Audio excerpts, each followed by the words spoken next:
मौत के बाद इंसान के साथ फौरन क्या होता है, रूह कहाँ जाती है और आगे मौत के बाद क्या होता है, ये राज बाइबल में छुपा है, लेकिन बहुत कम लोग जानते हैं। जैसे ही इंसान मरता है उसका जिस्म जमीन में रह जाता है, लेकिन रूह फौरन निकल जाती है।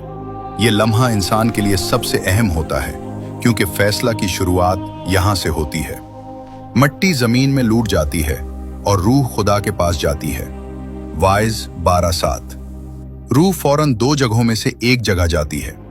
अगर इंसान खुदा के साथ था तो उसे सुकून और आराम की जगह मिलती है, लेकिन अगर इंसान खुदा के साथ नहीं था तो रूह को तकलीफ और जुदाई का एहसास होता है। यहाँ वक्त गुजरना खौफनाक और बेचैन कर देने वाला होता है। रूह वहाँ इंतजार करती है एक बड़े दिन का। एक वक्त आएगा जब सब मुर्दे दोबारा जिंदा किए जाएंगे, जिस्म और रूह दोबारा मिला दिए जाएंगे। बाइबल बताती है कि सब कब्रों वाले उसकी आवाज सुनेंगे और निकल आएंगे। यूहन्ना 5:28। ये सबसे अहम लम्हा होगा। यहाँ हर शख्स के आमाल, हर सोच, हर नियत का हिसाब होगा। और कलाम में लिखा है, सब लोग खुदा के सामने खड़े होंगे और उनके आमाल के मुताबिक फैसला होगा। मुकाशवा 20:12। बाइबल में एक बहुत ही खूबसूरत कहानी है अमीर और गरीब लाजर की। एक अमीर आदमी था जो हर दिन ऐश व आराम में रहता था।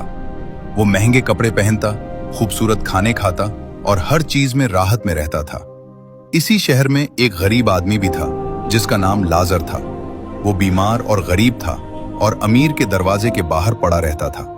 उसे आरजू थी कि दौलतमंद की मेज से गिरे हुए टुकड़ों से अपना पेट भरे, बल्कि कुत्ते भी आकर उसके नासूर चाटते थे और दुनिया में उसकी हालत इंतहाई कठिन थी। और अमीर आदमी अपनी जिंदगी में ऐश में था, लेकिन दूसरों के दुख से बेखबर था। और ऐसा हुआ कि वो गरीब मर गया और फरिश्तों ने उसे ले जाकर अब्राहम की गोद में पहुंचा दिया और दौलतमंद भी मुआ और दफन हुआ। अमीर आदमी की रूह दोजख में गई।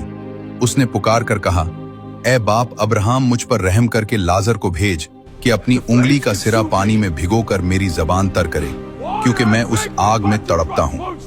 लेकिन खुदा ने वाज़ेह कर दिया कि दुनिया में जो फैसला और आमाल हुए वो आखिरत में बदल नहीं सकते।